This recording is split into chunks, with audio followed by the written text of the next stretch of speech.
आज हम सीखेंगे भैरव ऊर्जा का घेरा कैसे बनाते हैं। क्योंकि मैंने आपको पिछले वीडियो में बताया था कि जब हम आसन सिद्धि करते हैं या कभी ध्यान करते हैं तो कुछ नकारात्मक ऊर्जाएं हस्तक्षेप करती है, हमारा ध्यान भंग करती है और आसन सिद्धि कुंडलिनी ऊर्जा को जागृत करने के लिए बड़ी आवश्यक होती है। जब तक आप किसी आसन में 1 से 1.5 घंटे सुखपूर्वक नहीं बैठ पाएंगे तब तक आपकी ऊर्जाओं को ऊपर उठाने वाला चैनल एक्टिव नहीं हो पाएगा। इसलिए हम आज सीखेंगे कि भैरव ऊर्जा का चक्र अपने आसपास कैसे बनाते हैं ताकि हम अपने आप को उन नकारात्मक ऊर्जाओं से बचा सकें। वैसे तो ये नकारात्मक ऊर्जाएं आसन के नीचे से ऊपर की ओर आती है, यानी हमारे शरीर में नीचे से ऊपर की ओर आती है। तो कभी कभी तो ये ऐसा वहम उत्पन्न करती है कि ऐसा लगता है मानो कुंडलिनी ऊर्जा ही जागृत हो गई हो, जबकि ऐसा होता नहीं है। वैसे तो ये ऊर्जाएं चारों दिशाओं में कहीं से भी आ सकती है, इसलिए हम अपने चारों तरफ भैरव सिद्धि का या भैरव ऊर्जा का घेरा बनाएंगे। जिन लोगों के घर में लगातार इष्ट देव, कुल देव, देवी देवताओं की आदि की अनुष्ठान होते हैं, जाप होते हैं या आप खुद भी उसमें संलग्न होते हैं, तो उन्हें आवश्यक नहीं है कि ये भैरव ऊर्जा का घेरा बनाएं, क्योंकि उनके यहाँ लगभग उनके इष्ट देव या कुल देवी या देवता जागृत होते हैं। लेकिन अगर आपके घर में इस प्रकार की क्रियाएं नहीं होती और आप नए नए साधक हैं तो इस तरह की नकारात्मक ऊर्जाओं से दो चार होना आपके लिए मुश्किल भरा हो सकता है, आपका ध्यान भंग हो सकता है और आप आसन सिद्धि में फेल भी हो सकते हैं। इसके लिए कुछ मैं आपको पॉइंट्स बताऊंगा और ये पॉइंट आपको बिल्कुल मानने ही मानने हैं। और अगर आप चाहें तो इन पॉइंट्स को भी लिख के रख सकते हैं, इसलिए जरा ध्यान से सुनिएगा।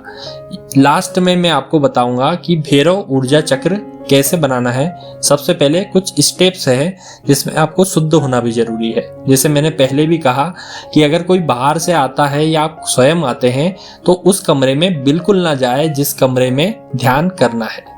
अब आप ध्यान से सुनिए। अगर आप घर आते हैं तो सबसे पहले तो ध्यान में या आसन सिद्धि के लिए बैठने के लिए आपको नहाना जरूरी है। नहाकर खुद को शुद्ध कर लें और नहाने के पानी में 2-4 चुटकी नमक, जो रॉक सॉल्ट होता है, सेंधा नमक होता है, वो जरूर मिलाएं।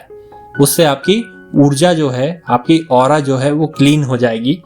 उसके बाद में अगर आपको नींबू से कोई समस्या नहीं है तो मैं चाहूँगा कि आप एक हल्के गर्म पानी में नींबू पानी जरूर पिएं और इसमें शक्कर बिल्कुल ना मिलाएं।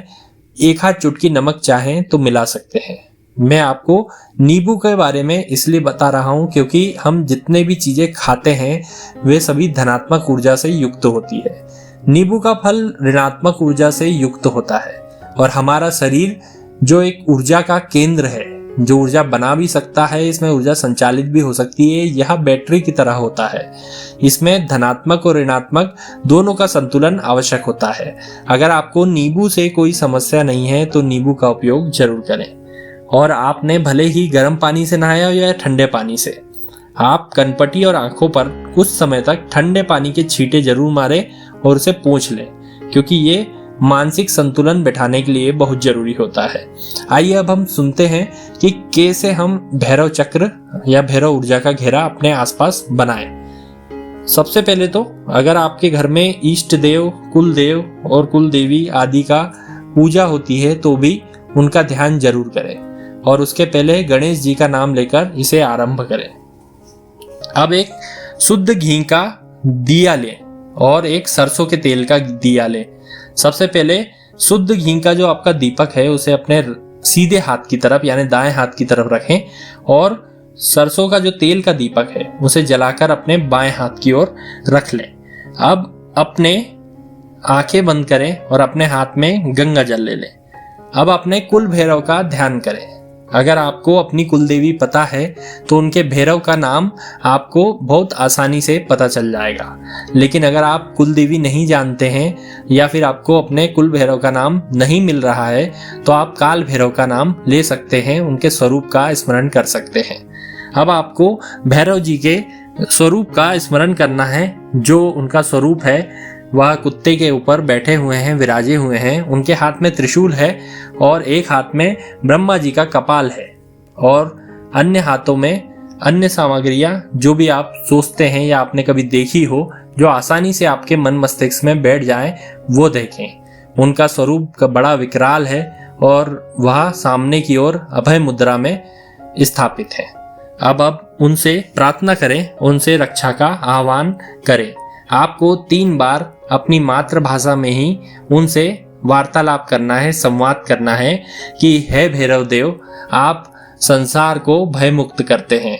आज मैं एक साधना करने जा रहा हूँ जिसमें मैं माता के ध्यान की कोशिश करूँगा। मैं आसन सिद्धि करूँगा, इसलिए कृपया करके जैसे आप सभी को सुरक्षित करते हैं, जैसे आपने शक्ति पीठों को सुरक्षित किया है, वैसे मुझे भी सुरक्षित करें। इन बाहरी नकारात्मक ऊर्जाओं से मुझे रक्षा दें। ऐसा करके कम से कम 3 बार आह्वान आपको करना है और अपने चारों ओर गंगा जल और गौमूत्र भी आप अपने पास रखें। इसका छिड़काव जरूर करें। जब आप अपने आसन पर बैठे हों तब ये सब करने के बाद में अपने अभीष्ट आसन में आ जाएं और उनका स्मरण करते हुए, भैरव जी का स्मरण करते हुए अपनी कुल देवी को याद करें और अपनी प्रैक्टिस शुरू कर दें। धन्यवाद।